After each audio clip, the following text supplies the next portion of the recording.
पिछले एपिसोड में हमने देखा था कि जोहान अपने भाई को टपका देता है क्योंकि वो एक लस्ट डीमन बन चुका था। अब इस एपिसोड के साथ में जोहान को ही देखते हैं जो अब भी उस इंसिडेंट्स को भुला नहीं पा रहा था। जब वो अकेला खड़ा होता है तो वांग उसके पास आता है। जोहान उससे पूछता है कि तुम्हारा कोई भाई है क्या? तो वांग कहता है कि था लेकिन अब नहीं है। जोहान कहता है कि मुझे हमेशा से ही गॉड का ये प्लान में भरोसा नहीं था। जब मुझे मेरा भाई मिला तो मुझे लगा कि मेरे सारे के सारे प्रेयर आंसर हो चुके हैं, लेकिन मुझे अपने हाथों से अपने भाई को मारना पड़ा। तो अब मुझे कुछ नहीं पता कि गॉड का प्लान है या डीमन का, पगले डीमन का है। मैं कुछ भी नहीं समझ पा रहा। जोहान फिर अपने भाई के स्टोन को वांग को दे देता है। दूसरी तरफ हम गुंतान को देखें जो एक जगह पर पहुंच जाता है जहां उसके बहुत सारे फॉलोअर्स होते हैं। वो एक सिंहासन पर जाकर बैठ जाता है और वहां हम योंगजी को देखते हैं जो उसे अंकल कह रही थी। आयना प्लॉट में थोड़ा सा ट्विस्ट सीन शिफ्ट होता है और हम 9 साल पहले का देखते हैं। गुंतान हमारा बेहोश पड़ा होता है और उसके साथ में योंगजी भी होती है। जब वो उठता है तो वहाँ पे बहुत सारे व्हाइट कपड़ा पहनने वाले लड़कों को देखा है। भाई लोंडिया भी हो सकती है, मैंने कंफर्म नहीं किया है, लेकिन सारे मुझे लोंडे ही लग रहे हैं। गुंतान उनमें से एक से पूछता है कि तुम लोग कौन हो और हमारे साथ तुमने क्या किया है। वो आदमी कुछ भी आंसर नहीं करता तो गुंतान उस पर अपना खंजर लेकर उसको मारने के लिए दौड़ता है। लेकिन ये क्या, इसने तो सुपर सीरम वर्जन 3 पी रखा था और गुंतान से ही खंजर लेकर अपने साथ चलने को कहता है। गुंतान और युनजी उस आदमी के साथ आ जाते हैं। वो आदमी कहता है कि मैंने तुझको बचाया है। उनकी बात से ऐसा लग रहा था कि गुंतान हमारा कई सौ सालों से कहीं किसी कारखाने में कैद पड़ा था और इस आदमी ने गुंतान को वहाँ से निकाला है। फिर हम एंशिएंट तामरा का सीन देखते हैं जब गुंतान और वांग हमारे छोटे होते हैं। टेंपल का मॉन्क पहले गुंतान को एक खंजर देता है, लेकिन खंजर छूते ही हमारे गुंतान की टट्टी निकल जाती है और वो खंजर फेंक देता है। प्रेशर बड़ा जोर का था। मॉन्क कहता है कि खंजर को कंट्रोल करना पड़ेगा। फिर वांग को खंजर दिया जाता है और वांग हमारा क्योंकि इसने सुपर सीरम वर्जन पी रखा था, वो भी 2 वाला परफेक्टेड वाला, तो वो खंजर को आराम से कंट्रोल कर लेता है। और ये देखकर हमारा गुंतान फिर से कोशिश करता है और इस बार वो खंजर कंट्रोल कर लेता है। मॉन्क ये देखकर बहुत खुश होता है और उन्हें समझाता है कि अब से उनके जीवन का सिर्फ एक ही मकसद है, लस्ट डीमन को ढूंढ ढूंढ के टपकाना। एक तरफ वांग और गुंतान ट्रेनिंग कर रहे होते हैं और दूसरी तरफ वंगजुंग भी वेगजू के साथ ट्रेनिंग कर रही होती है और बैरियर बनाने की कोशिश कर रही थी। उससे हो नहीं पा रहा था।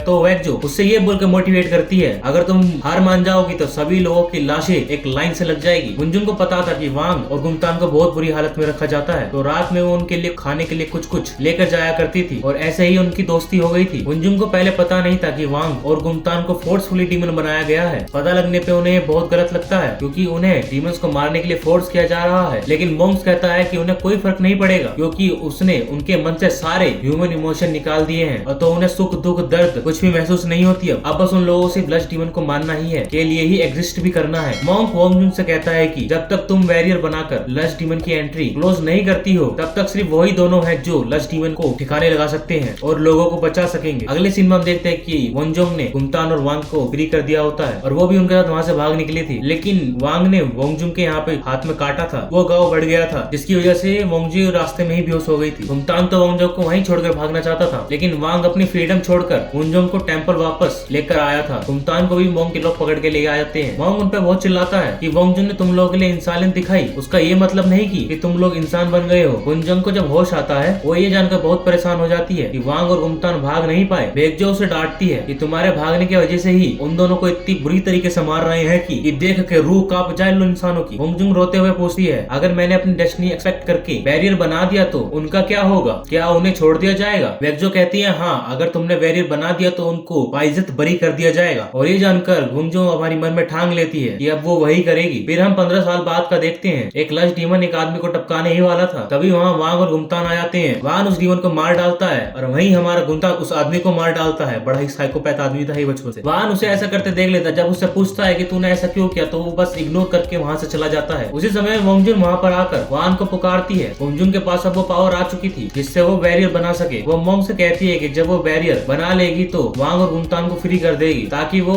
बाकी जिंदगी इंसान बनकर जी सके। गुंजुन फिर दोनों से मिलती है जिन्हें अब भी बंद करके रखा जाता था। वो कहती है कि फुल मून के बाद वो बैरियर बनाएगी जिसके बाद उन दोनों को फ्री कर दिया जाएगा। वो कहती है कि मोंग भी इसके लिए रेडी हो चुका है। गुंजुन के जाने के बाद हमारा गुंतान वांग से कहता है कि उसे वोंगजुंग पे भरोसा नहीं है क्योंकि वो एक्सपेक्ट नहीं कर सकती कि उनके अंदर लस्ट डीमन का ब्लड फ्लो कर रहा है। गुंतान कहता है जब वोंगजुन बैरियर बना लेगी और सारे लस्ट डीमन को खत्म कर दिया जाएगा तो फ्री करने के बजाय उन्हें भी टपका दिया जाएगा। वांग कहता है कि अगर वैसा सिचुएशन आया तो वोंगजुंग जरूर उनकी हेल्प करेगी। लोंडा उस लड़की के प्यार में डूब चुका है। लेकिन गुंतान कहता है कि वो लोग अटैक करे उससे पहले हम ही अटैक कर डालते हैं क्योंकि वो लोग कभी इंसान तो बन ही नहीं पाएंगे। वांग कहता है कि वो सब एक ही चीज चाहता है कि बस एक बार वो ह्यूमन इमोशन फील कर सके। फुल मून होने पर वोंगजुंग अपने पावर से बैरियर बना रही होती है। उसी समय वांग और गुंतान को मोंक के पास लाया जाता है। मोंक कहता है कि आज वोंगजुंग बैरियर बना रही है तो मैं एक रिचुअल करूंगा, तुम्हारी बॉडी और सोल को प्यूरिफाई फायर करने के लिए धोखे से मोंग, वांग और गुंगतान को एक सील्ड बॉक्स में बंद कर देता है। उसमें आग भी लगवा देता है। मोंग कहता है कि उनके शरीर में लश डीमन का ब्लड है, इसलिए बैरियर बनने के बाद वो उन्हें जिंदा नहीं छोड़ सकता। उसको निकालने के लिए रिक्वेस्ट करने लगता है, ये बोलकर कि वोंगजुंग ऐसा कभी भी नहीं होने देगी। तो मोंग कहता है कि वोंगजो को सब कुछ पता है। ये सुनकर गुंगतान कहता है कि मुझे तो पता ही था, इंसानों पे भरोसा नहीं करना चाहिए, चाहे वो मेरे पेरेंट्स हो या वोंगजुंग, सब इंसान एक जैसे ही होते हैं। तो मोंग उस पे कहता है, पेरेंट्स? तुम उन पेरेंट्स पे की बात कर रहे हो जिन्हें तुमने खुद मारा था? तुम्हें क्या लगा मुझे पता नहीं है कि तुम सिर्फ लश डीमन को नहीं इंसानों को भी मारते हो, और सिर्फ अपने मजे के लिए? वांग को भी विश्वास नहीं हो रहा था कि वोंगजुंग इसमें इन्वॉल्व हो सकती है। वो कहता है कि वोंगजुंग के मुंह से सुनना चाहता है। इधर वोंगजुंग लगभग बैरियर कंप्लीट कर चुकी होती है, लेकिन वांग और गुंगतान हमारे लश डीमन बन जाते हैं और खुद को फ्री कर लेते हैं और फिर वहाँ मौजूद हर इंसान को मारने लग जाते हैं। वोंग आकर वांग को मारने की कोशिश करता है, लेकिन गुंगतान उसे ही मार देता है। इधर वोंगजुंग ब्लास्ट की आवाज सुनकर चौंक जाती है, तो बैकजो उससे कहती है, समय कम है, जल्दी से बैरियर को कंप्लीट करो। और तभी वहाँ पे वान आ जाता है और वो लश डीमन बना हुआ था। बैकजो फिर से वोंगजुंग से बैरियर बनाने को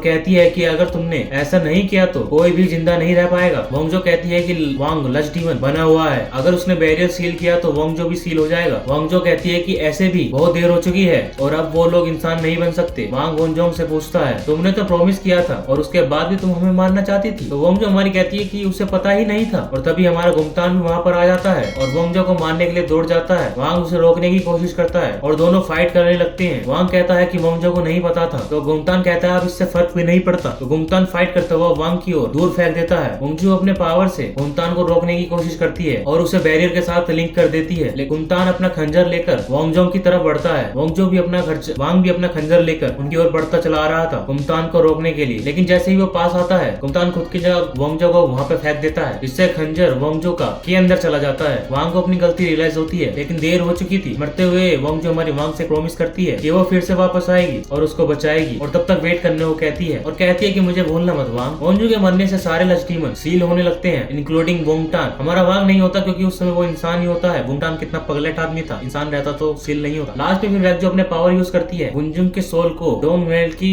एक डोल में सेव कर देती है। और ये एपिसोड होता है यहीं पे खत्म। जिसको ये एपिसोड पसंद है भाई चैनल को सब्सक्राइब करो, बेल नोटिफिकेशन को ऑल पे सेट करो और वीडियो को भी लाइक करो। मैं मिलता हूँ आपको अगले एपिसोड।